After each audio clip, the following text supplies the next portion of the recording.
Regulators are concerned not just with risk. They don't want to eliminate all risk. Well, maybe some regulators would love to do that, but that's not appropriate, and that's going to stifle innovation and be very harmful to an economy. So we don't want to eliminate risk. What we want to do is eliminate fraud or misrepresentation through regulation. So we don't want people being cheated. We don't want to have people stolen. And sometimes that feels like stopping people from doing risky things. What regulators are essentially saying is as long as people have the ability to understand the types of risks they're taking, and that level of risk taking is reasonable for the financial situation they're in, they could afford the loss. We don't have a problem with that. But if you're trying to trick the mass of consumers to do something that may in fact not be in their best interest, we don't really like that.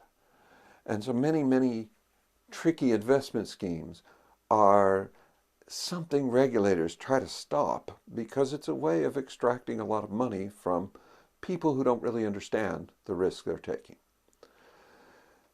An example of FinTech fraud is that we're looking at, that regulations are concerned with, is recently the SEC in the US filed fraud charges against a former Bitcoin platform and founder for operating an unregistered securities exchange and defrauding users. Now, in this case, users lost a lot of money, and the founder of the firm absconded with a lot of money. So there was real theft going on. This was a crime. But the SEC is going further than just saying you stole money from investors. They're saying you bypassed or avoided, went around regulations that were in place to stop this kind of thing. And you didn't just steal money, you also violated federal laws in the way that you stole money. You didn't just go into a bank with a gun and say, give me all your cash. You tricked people. And this is worse in some ways than going in with a gun, although I think you probably get more prison time if you go in with a gun. At least from a society point of view, it's bad to trick people and steal their money. The operator made false and misleading statements. The government doesn't like that, and regulations are designed to discourage that. Now, the net effect of that is that there's a lot of investigations going on of many exchanges and looking and saying, is this a lone case of someone cheating, or is this a systematic problem of many investors being tricked? And this is a worry. It's a worry for regulators, it's a worry for investors, it's a worry for markets. Some people say the government shouldn't be telling me what I can or cannot do. Other people are saying, where was the government to protect us before we got ripped off by this person who committed fraud? Why didn't the government say something or do something? So you're kind of in a difficult situation as a regulator. If you don't regulate quickly enough, people get hurt and they say, where were you? Why weren't you doing your job? If you regulate too much, people are saying, why are you stopping me from making money in my investments? Why are you trying to stop me from being an innovative pioneer? But it's an example of fraud that's real in FinTech, and it's not the only example. There are many examples of startups that are going to go bust. People are going to lose money. Many startups in any industry are going to go bust. FinTech's no exception. But there's a worry that some of these innovative new firms are bypassing regulations put in place to protect consumers. A general rule of thumb about that is when someone makes promises that sound too good to be true, they probably are too good to be true. If someone tells you they can make you wealthy without risk, that's a lie. You cannot have high returns without high risk. And if you don't see the risk and someone is promising you a high return, that's because they're lying to you. If you do see the risk, you may not see all the risk, but you may at least understand some of the risk. And if you go into a high-risk venture and make high returns, great. If you lose your money, okay, you knew that was a risk. You knew that could happen.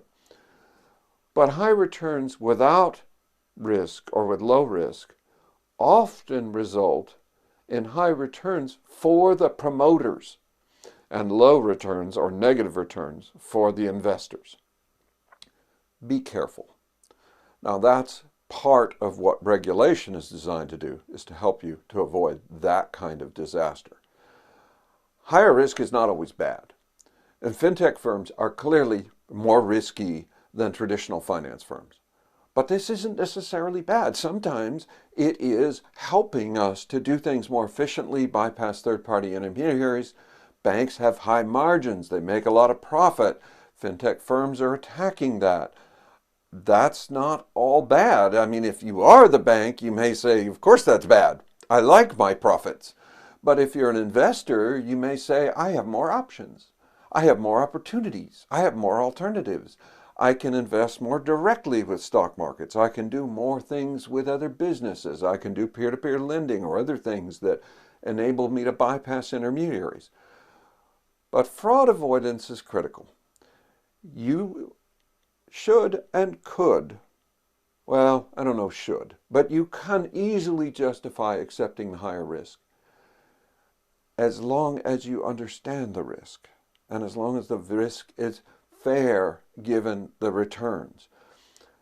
So the goal of regulation should not be to eliminate risk. The goal should be to separate bad actors from visionary pioneers.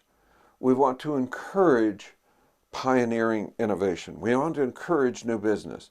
We want to discourage fraud and theft. And so we try to balance these pressures when we think about RegTech or technology and regulation. We want regulations to protect against bad actors. We don't want regulations to stop innovation. And achieving that balance is not easy. RegTech can help us in some ways to do that. So in our next video, we'll talk about what is RegTech and what do we mean by this.